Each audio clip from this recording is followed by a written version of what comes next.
Hello, everyone. This is Tom Fox back again with Sam Silverstein for episode 2 of our 5-part series. Welcome back, Sam. Hey, Tom, it's great to be back. I'm looking forward to the conversation today on this.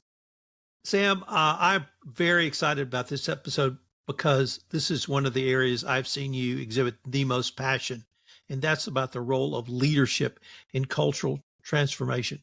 Oh, Could don't you get give me us? started, Tom. I want to get you started. Why is leadership the critical component to start? Everything rises and falls on leadership. And so if you want to change the direction of your organization, or if you want to sustain the direction of your organization, if things are going great, it's going to start at the top. And if you try to create an initiative somewhere below that, it'll end up getting diverted because of something above that line.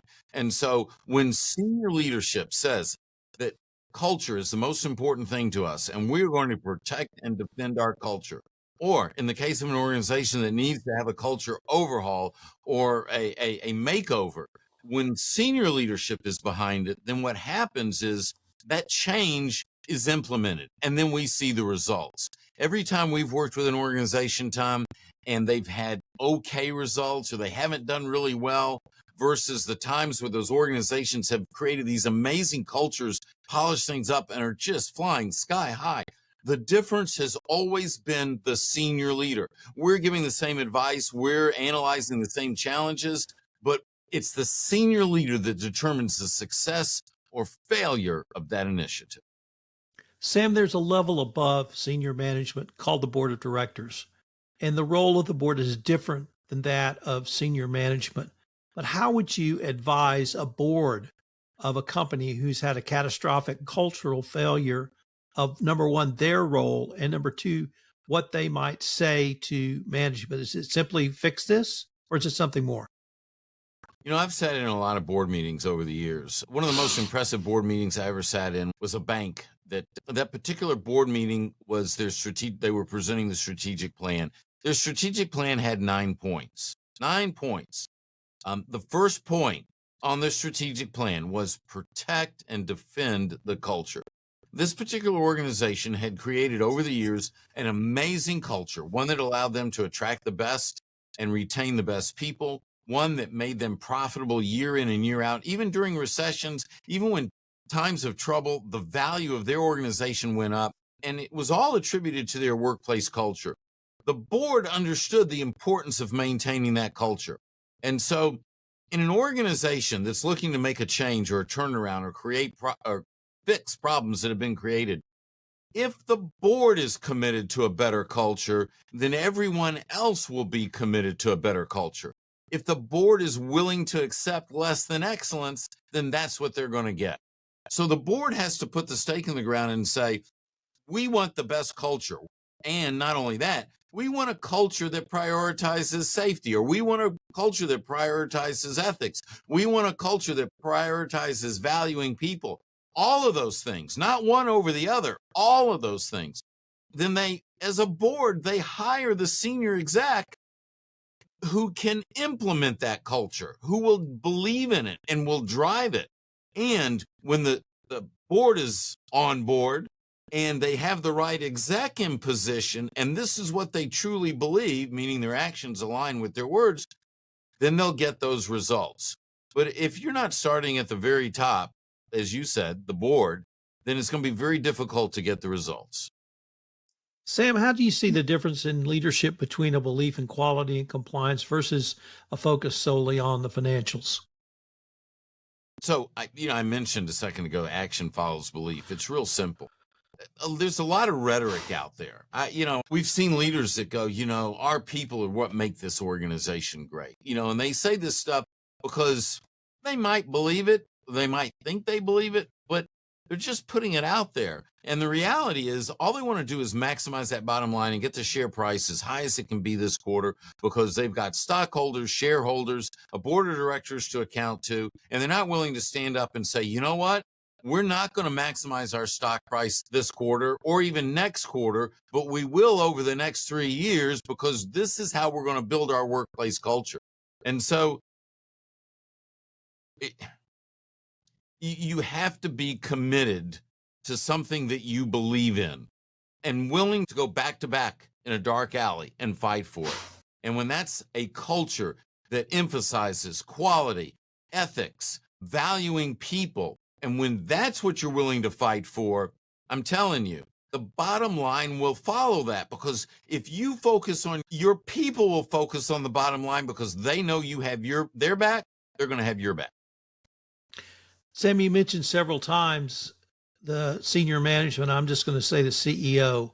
What does the CEO do more than say quality is number one? Is that enough? And then he has it implemented? Or what's the accountability of the CEO to start this change? The accountability is to his people or her people and for their people. That's where the accountability is. Accountability is a way of thinking, and specifically, it's how we think about people. So it's as a leader being seen and making yourself available so that you can hear your people. So when there's a real problem, they have access to you because you really want to know about it, because you care enough about the quality of your products that if something's going on and it's not right, and you don't feel like that your superior is taking action on it, then there needs to be a direct route to that CEO. And when a CEO is willing to put themselves there in the line of fire, in the line of communication, then people start to believe. My dad must have told me 50,000 times, actions speak louder than words. It's not enough to stand up on a podium and say that we value quality, we value ethics, we value our people. You need to be visibly displaying actions and making decisions that connect to and support that. And it needs to be continuous and it needs to be unending. What does a leader, senior leader, do to push this down through the organization? Say they have the commitment that you have counseled them to have. How does he make that change to his direct reports, to their direct reports, and imbue that cascading down an organization? So a couple of things here, Tom, and that's an important question about cascading this down, because that's where some of the challenges come in. You have to be willing to say that what we believe, our culture, is more important than anyone here. Because when the people that report to me know that I'm going to fight for, protect, and defend this culture at all costs, they need to be on board with that. And if they're not, then they're going to need to go someplace where their behavior is acceptable. And so my direct reports need to be executing in a manner that I would be based on this set of values that we've defined what our culture is. And we keep talking about safety. We talk about quality, valuing people, honesty, integrity, community support, whatever, we've defined in our culture. If somewhere along the line, someone is not stepping that out, if we're modeling and teaching this, which must be unending, then we have to allow that person to go elsewhere. And once you start doing that and people say, oh my gosh, Tom's not kidding. He said this was important. He let Joe go. Joe's been here 10 years. You let Joe go because Joe's not living the values. Joe's taking a shortcut. Joe's not respecting people. He's not listening. Whatever Joe's doing, once you do that once or twice, people start to see that you're serious about this. And if you put someone above what it is that you supposedly believe as an organization, the second you do that, then you don't believe it. Because if you let me stay and I'm not supporting all these initiatives on quality and valuing people and ethics and compliance, you let me stay, then those things don't exist here. Sam, I'd like to sort of end this episode by asking you about the word trust. And why do you view trust as certainly a key element of culture? And how do you help CEO communicate, we are going to earn your trust? The other day I went shoe shopping with my wife, my daughter, and my granddaughter. My granddaughter's 20 months, and they put a pair of shoes on her, and they said, run. They wanted her to move to see if she could run in the shoes. And so she's looking back at us and she's running. Well, she about ran into somebody. You can't be looking over your shoulder and go forward full speed ahead.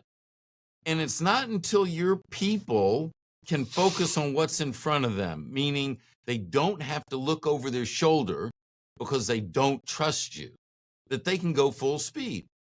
When your people fully trust you, they can go forward at a much faster speed. They can execute quicker. Speed shows up on the bottom line. How do they know they can trust you?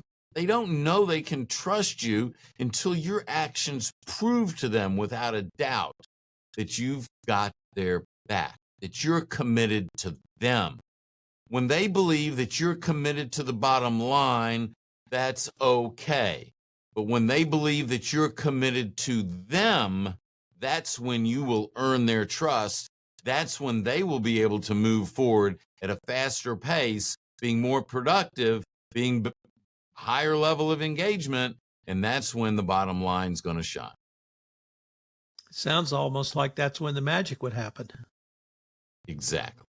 Sam, unfortunately, we are near the end of this episode, but I hope our listeners will join us, and leaders, again for episode 3, because we're going to start explaining the assessing of culture. I look forward to continuing this conversation. Absolutely. It's going to be great.